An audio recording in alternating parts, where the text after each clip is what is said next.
बिस्मिल्लाहिर्रहमानिर्रहीम। आज का जो हमारा टॉपिक है वो है सिलेक्शन स्ट्रक्चर के हवाले से, और इसमें हम देख लेते हैं कि ये क्या है। सिलेक्शन स्ट्रक्चर के अंदर जैसे आपको बताया था कि सिलेक्शन स्ट्रक्चर एक ऐसा जो है वो स्ट्रक्चर है जिसके अंदर हम लोग सेलेक्टेड स्टेटमेंट्स को एग्जीक्यूट करते हैं depending on some certain condition. कोई हम कंडीशन इसके ऊपर जो है वो अप्लाई करते हैं और उस कंडीशन को टेस्ट किया जाता है। अगर उस कंडीशन का ट्रू जो रिजल्ट है अगर वो ट्रू हो तो उस केस में जो है वो स्टेटमेंट एग्जीक्यूट होगी। आप फॉल्स के केस में भी करा सकते हो कि अगर फॉल्स है तो आप ये कर दो, ठीक है। लेकिन इसमें ये होता है कि नॉर्मली जो ऑपरेशन होता है वो ये होता है कि after the true do this, ठीक है, या उसके बाद फिर प्रोग्राम एंड हो जाएगा। या फिर आप दोनों केस में आप लेके चल सकते हो कि ट्रू के केस में आप ये कर दो और फॉल्स के केस में आप ये कर दो। मतलब फॉल्स के केस में भी एग्जीक्यूशन कराई जा सकती है और ट्रू के केस में भी एग्जीक्यूशन कराई जा सकती है। इफ जो इसकी जो आप कह लो सिलेक्शन स्ट्रक्चर है वो ये नहीं है कि ट्रू के केस में एग्जीक्यूशन करानी है, फॉल्स में नहीं करानी। ट्रू के केस में भी कराई जा सकती है, फॉल्स के केस में भी कराई जा सकती है। It depend upon the programmer and the coding that what he is doing. जिस तरह का वो कोड लिख रहा जा रहा है और जैसा वो कोड लिखेगा उसके अकॉर्डिंगली वो परफॉर्म करेगा। तो सिलेक्शन स्ट्रक्चर पहले हम बात कर चुके हैं। सिलेक्शन स्ट्रक्चर के अंदर हमने कहा था कि दो तरह की स्टेटमेंट्स आती है, एक का नाम है इफ देन स्टेटमेंट और एक का नाम है इफ देन एल्स स्टेटमेंट। अब हम इनको देखते हैं कि ये क्या है। If then statement is the most basic of all control flow statements. It tells your program to execute a certain section of the code only if a particular test evaluates to true. यानी अगर वो आपका पास normal, चूंकि मैंने आपको बताया कि इसके अंदर अगर केस ट्रू होता है तो इस केस में जो है वो उसको एग्जीक्यूट करेगा। If this test evaluates to false, then control jumps to the end of the if then statement. वो if then statement से बाहर आ जाएगा, एंड कर जाएगा उसको। if then statement is also known as a logical formula. इसको if then statement को logical formula भी कहा जाता है। एक्चुअल में जो logical formula है इसको एक्सेल के अंदर कहा जाता है, क्योंकि एक्सेल के अंदर भी आपको पता है अगर आपने माइक्रोसॉफ्ट एक्सेल में काम किया तो उसके अंदर भी हम लोग if statement यूज करते हैं, तो वहां पर इसको logical formula कहा जाता है। तो if statement is actually known as a logical formula as well. Syntax इसका क्या है? If condition then statement. आप दो तरीके से इसका सिंटैक्स लिख सकते हो, यानी इफ के बाद आपने कंडीशन लगानी है और देन के बाद आपने स्टेटमेंट लगानी है। यानी अगर आपकी ये कंडीशन जो यहाँ पे लगाओगे आप रेशनल ऑपरेटर से या लॉजिकल ऑपरेटर से कॉम्बिनेशन से, अगर ये ट्रू होती है तो देन ये वाली स्टेटमेंट एग्जीक्यूट कर दो, बस। फॉल्स के केस में क्या करना है? कुछ नहीं करना, प्रोग्राम को एंड कर देना। ये जस्ट है इफ देन स्टेटमेंट। या इसको आप यूं भी कर सकते हो, इफ के बाद एज इट इज, इफ जो है ये कीवर्ड है, रिजर्व वर्ड है, ये एज इट इज आएगा और जो कंडीशन है ये आप यहाँ पे अप्लाई करोगे। कंडीशन अगर आपके पास ट्रू होगी तो फिर आप किसी उसको स्पेसिफिक लाइन नंबर पे भी मूव करा सकते हो। यानी डायरेक्ट स्टेटमेंट से क्या मुराद है? यानी यहाँ पे आप प्रिंट स्टेटमेंट लिख दो, कोई इनपुट आप उसको ले लो, कोई भी आप उसको जो है वो कोई और कंडीशन अनकंडीशनली आप उसको कंट्रोल को ट्रांसफर कर दो। यानी statement mean any statement, input statement, कोई भी जो हमने पीछे जितनी भी बेताशा स्टेटमेंट्स पढ़ी हैं वो आप यहाँ पे स्टेटमेंट को लिख सकते हो according to the logic of the program कि आप एक्चुअल में करना क्या चाह रहे हो। ये नहीं कि आपने मर्जी से कुछ भी लिख दिया, जो आप करना चाह रहे हो वो स्टेटमेंट आपने यहाँ पे यूज करनी है। और अगर आपने स्टेटमेंट नहीं यूज करनी तो उसके बाद फिर आपने लाइन नंबर जो है वो यहाँ पे यूज करना है।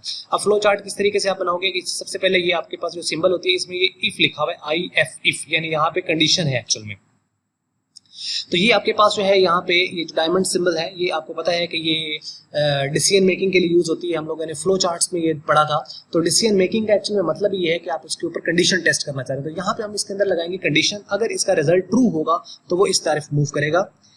ट्रू के केस में अगर उसका जो रिजल्ट है वो ट्रू होता है तो तब वो मूव करेगा सारे। यानी ये जो है यहाँ पे आप इसके ऊपर टी लिख सकते हैं और इसके नीचे यहाँ पे आप फॉल्स F लिख दीजिएगा। इसका मतलब है कि अगर आपके पास ट्रू केस है तो इस वाली स्टेटमेंट को, यानी ट्रू केस स्टेटमेंट, इसको एग्जीक्यूट कर दो और उसके बाद प्रोग्राम को एंड कर दो। यानी ट्रू केस एग्जीक्यूट करने के बाद प्रोग्राम नॉर्मली एंड होता है, यानी उसके बाद अगर कोई स्टेटमेंट है तो फिर वो एग्जीक्यूट होंगी, क्योंकि उसके बाद फिर सीक्वेंस में आ जाता है ना वो। ये स्टेटमेंट एग्जीक्यूट करने के बाद उसके बाद फिर जो भी स्टेटमेंट होगी अगर कोई है तो एग्जीक्यूट होगी, अदरवाइज प्रोग्राम एंड हो जाएगा। ये एक सिंपल है कि जस्ट हमने कंडीशन को टेस्ट कर रहे हैं तो कंडीशन अप्लाई करने के बाद, टेस्ट करने के बाद उसको एग्जीक्यूट करेगा स्टेटमेंट, उसके बाद प्रोग्राम नॉर्मली एंड हो जाएगा।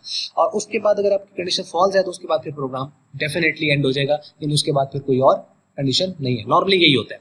अगर उसके बाद कुछ स्टेटमेंट्स आ रही हैं तो फिर उसके ऊपर वो जंप करेगा। ठीक है, तो ये था इसका फ्लो चार्ट। और उसके बाद हम आ जाते हैं अपनी नेक्स्ट स्टेटमेंट जो कि इफ देन एल्स स्टेटमेंट है। ये भी सिलेक्शन स्ट्रक्चर की ये एक एग्जांपल है।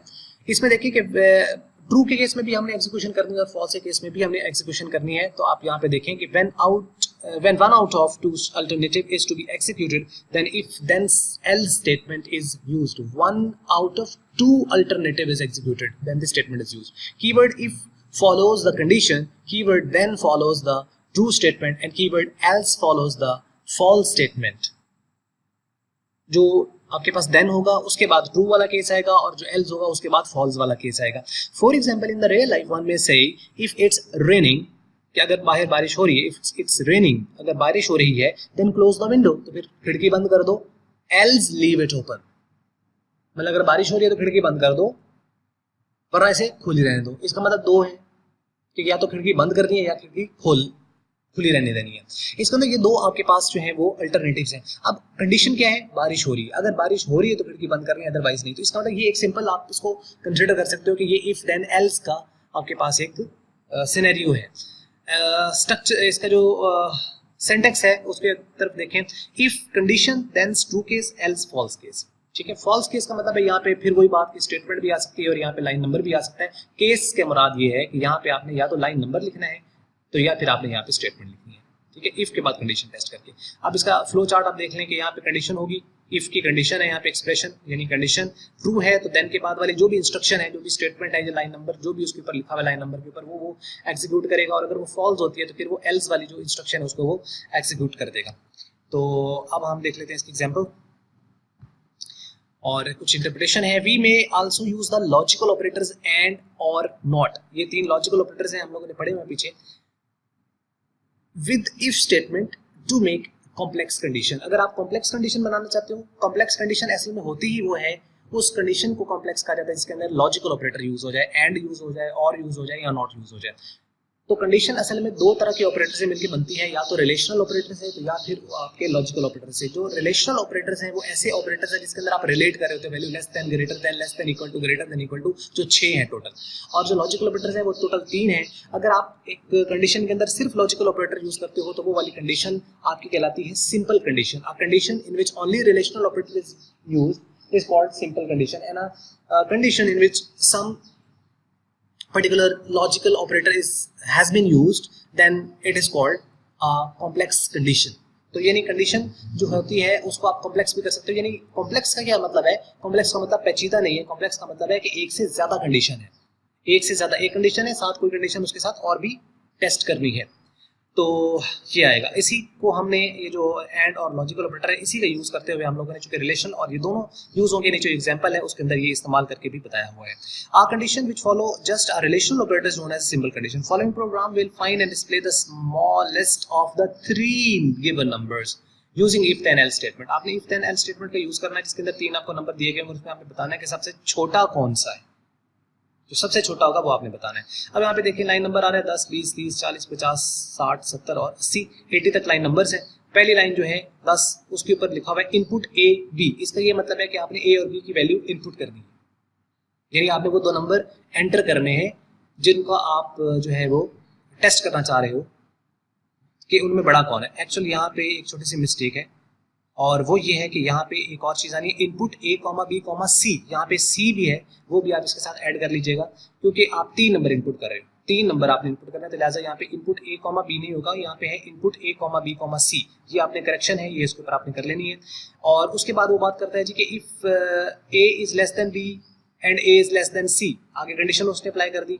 ये कंडीशन है ये पूरी, और ये पूरी की पूरी कॉम्प्लेक्स कंडीशन है क्योंकि इसके अंदर ये एंड आ गया। ये रिलेशनल ऑपरेटर है, ये भी रिलेशनल ऑपरेटर है, एक ये कंडीशन एक ये कंडीशन, तो 2 कंडीशन आ गई एक स्टेटमेंट के अंदर। ठीक है, एक स्टेटमेंट के अंदर जो एक जो इफ थी उसके अंदर 2 कंडीशन आ गई, तो जब 2 आ जाएंगे 2 से ज्यादा आ जाएंगे तो ऑब्वियसली फिर वो आपकी कॉम्प्लेक्स बन जाएगी, तो क्योंकि लॉजिकल ऑपरेटर इसके अंदर यूज हो गया। अगर ए जो है छोटा है बी से भी और ए छोटा है सी से भी, 3 नंबर उसने एंटर किए ना ए बी सी, तो उसमें से अगर ए छोटा है बी से और ए सी से भी छोटा है तो फिर उसने 50 पे जाना है, नहीं तो 30 पे जाना है यहाँ पे। और इसी तरीके से इफ जो है वो B is less than A and B is less than C, अगर अब 50 पे जाना है ट्रू के केस में और अगर फॉल्स है तो फिर 30 पे जाना है, यानी ये वाली कंडीशन तब चेक करनी है जब ये फॉल्स हो गया। अदरवाइज ए सबसे बड़ा है तो इसका मतलब फिर यहाँ पे आपने 50 पे लिखा हुआ है ए इज द ना छोटा है सबसे, सॉरी लेस देन है, तो इसके अंदर अगर ए जो है सबसे छोटा नंबर है तो इसका मतलब फिर उसने 50 पे आकर उसको प्रिंट कर देना कि A is the smallest of all. ठीक है, स्मॉलेस्ट नंबर, और उसको प्रोग्राम को आगे उसने एंड कर देना है यहाँ पे कॉलन लगा के। और कॉलन का ये मतलब होता है कि अगर आपके पास एक ही लाइन के ऊपर अगर आपकी एक से ज्यादा स्टेटमेंट्स अगर आपकी इस्तेमाल हुई है तो उसको आपने कॉलन से सेपरेट करना है। यानी आप इसको इसके बाद भी लिख सकते थे, 60 पे भी जाके लिख सकते थे, लेकिन आपने इसके आगे ही कॉलन लगा के एंड लिख दिया। इसका मतलब है कि ये एग्जीक्यूट करने के बाद प्रोग्राम को एंड कर दो क्योंकि नंबर तीनों में कोई एक ही बड़ा होगा। उसके बाद 30 के ऊपर है if A B is less than A and B is less than, अगर बी ए से भी छोटा, बी सी से भी छोटा, तो फिर सबसे छोटा कौन है? बी सबसे छोटा है। तो फिर आपने क्या करना है? देन 60 पे मूव करो। अगर ये ट्रू केस है तो फिर 60 पे मूव कर जाओ, 50 को नहीं करना, 40 को नहीं करना, 50 को नहीं करना, 60 को करना है। लेकिन अगर ये नहीं है तो फिर आपने 40 पे, इसके बाद जाना है 40 पे, ठीक है, एल्स 40। ये असल में जो एल्स के बाद 40 है ना, एक्चुअली ये बिल्कुल गो टू वाला काम कर रहा है, तो उसको मूव कर रहा है, then 60, then 60, not then go to 60। हमने बात नोट की है, यानी जो देन के बाद आप लाइन नंबर डायरेक्ट आप लिखते हो, उसके बाद गो टू नहीं लिखा जाता, तो देन जो है वो भी काम गो टू का कर रहा है, जो एल्स है वो भी काम गो टू का कर रहा है। समझ आ रही है ना कि ये उसको पीछे कंडीशन है, और गो टू ये वाला गो टू का काम कर रहा है, गो टू 60, गो टू 40। तो 40 पे जाएगा अगर फॉल्स होता है तो 40 पे लिखा, अगर सी छोटा है ए से और सी बी से छोटा है तो फिर 70 पे चले जाओ, 70 पे लिखा हुआ है कि सी इज द स्मॉलेस्ट, और उसको प्रोग्राम को एंड कर देगा। तो ये था प्रोग्राम, और उसके बाद जब ये हो जाए तो उसके बाद फिर प्रोग्राम को टोटली आपने एंड कर देना है। ये थी आज की हमारी वीडियो, और इसके अंदर जो छोटी सी मिस्टेक है वो मैंने साथ आपको बता दी है, वो टाइपो एरर्स हैं, और उसको आप करेक्ट कर लें। और बाकी मुझे उम्मीद है कि आपको जो है वीडियो जो है वो समझ लगी होगी। अगर अच्छी लगी आपको उसको कर लें लाइक, अच्छी नहीं लगी तो आप उसको कर लें डिसलाइक, और वीडियो देखने का हमेशा की तरह आपका बहुत बहुत शुक्रिया।